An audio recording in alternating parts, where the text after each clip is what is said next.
Welcome to the Internet Marketing Funnel Podcast. I'm David Bain.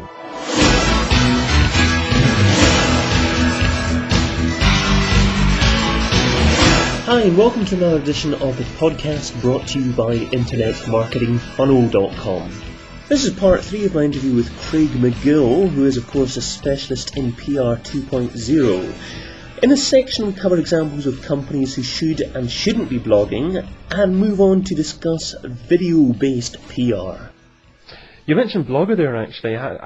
Does that mean that you actually have more experience with corporate environments using an outsourced blogging tool rather than actually having their own blogging software on their own website? What I've found so far is that most companies like to outsource at the beginning, and if there's a benefit to it, they can turn around and see the benefit, then they may buy in.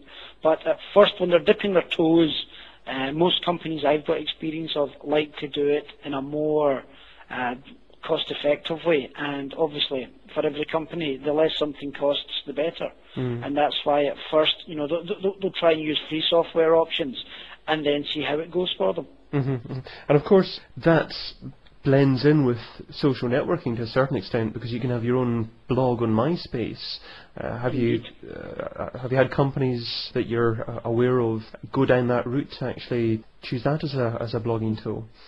A couple have asked us about it. One of our companies, Retrofest, has set up a MySpace because that's a music festival, and obviously that's a great place for a music festival to be.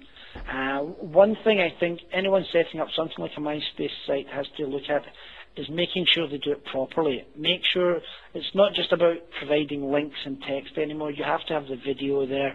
You have to have the music there. And to do that for a lot of things, you need to make sure you've got the copyrights. From a corporate point of view, it's obviously for 24-year-olds just setting up a MySpace for a bit of fun, linking to music they like. It's fine, it's more power to them. But sometimes from a corporate point of view, you've just got to make sure you have approval for all of this stuff, because there may be, you may be doing a festival on one thing and someone links to music that's not appropriate, or an act doesn't wish to be on MySpace. I've heard of some bands actually like to position themselves as not being on MySpace because the MySpace audience isn't their market. And that's perfectly fair enough. Not being on MySpace and letting the world know that is every bit a PR tool, just as being on MySpace and letting the world know about it is. So again, it comes down to this individual fit. For smaller businesses or businesses where there's a push on one person, for example, if Virgin was starting up now, you can bet Richard Branson would have a blog. Right. He would be everywhere. So in that sense, it can be a good thing. But again, the company has to make sure that it treats these things properly and gives them the respect that they deserve, in that they keep going back to them and they keep updating them. They can't treat them just like a static thing. Oh, we'll set up a MySpace page and that's it.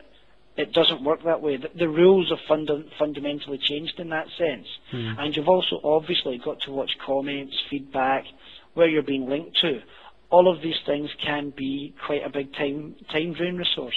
And you also mentioned webcasts on your website as well. Now, I've seen webcasts for demonstrations of what a product's about, or how to do a particular function on a PC, and that can be extremely effective. What are your own personal experiences with webcasts?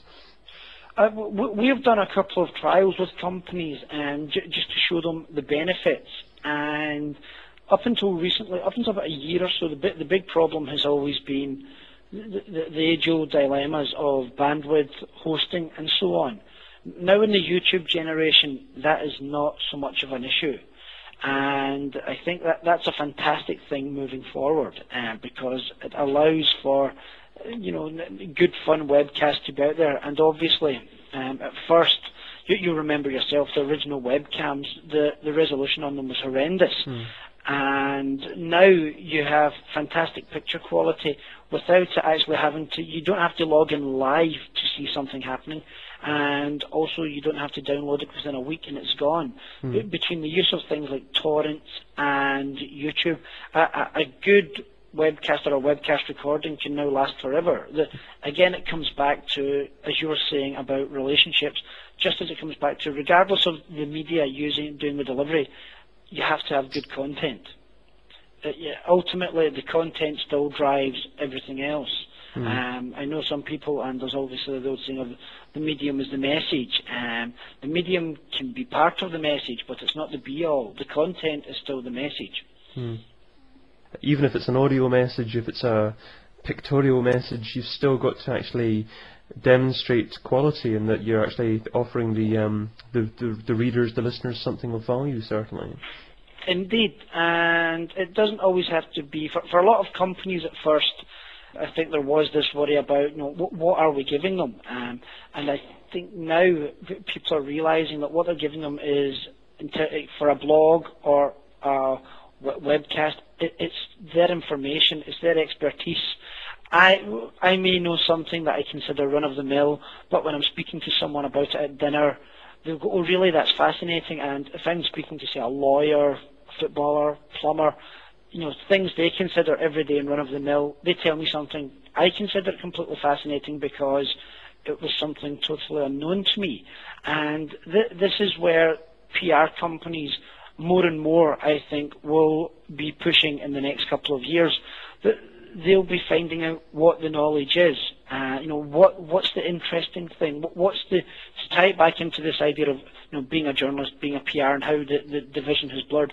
It's finding that nugget that makes you go, yeah, that's what people want to see or hear.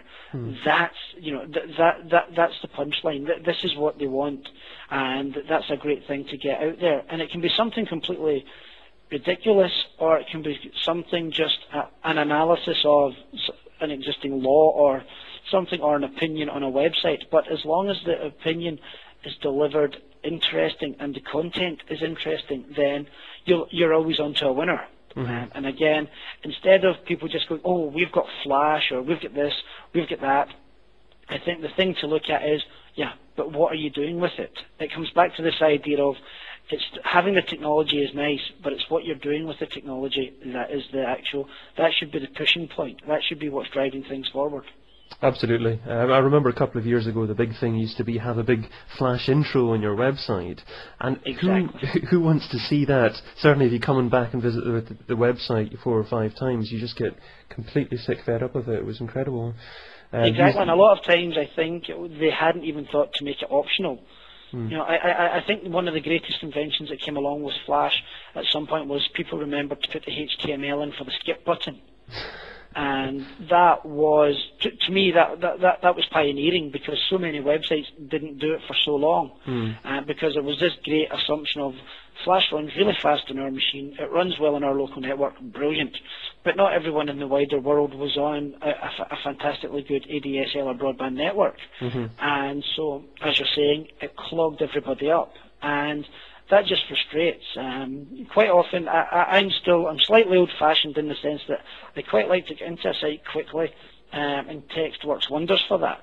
For me, especially if I'm out, doing it over wireless, and if I'm out in the middle of nowhere, using my phone as my modem.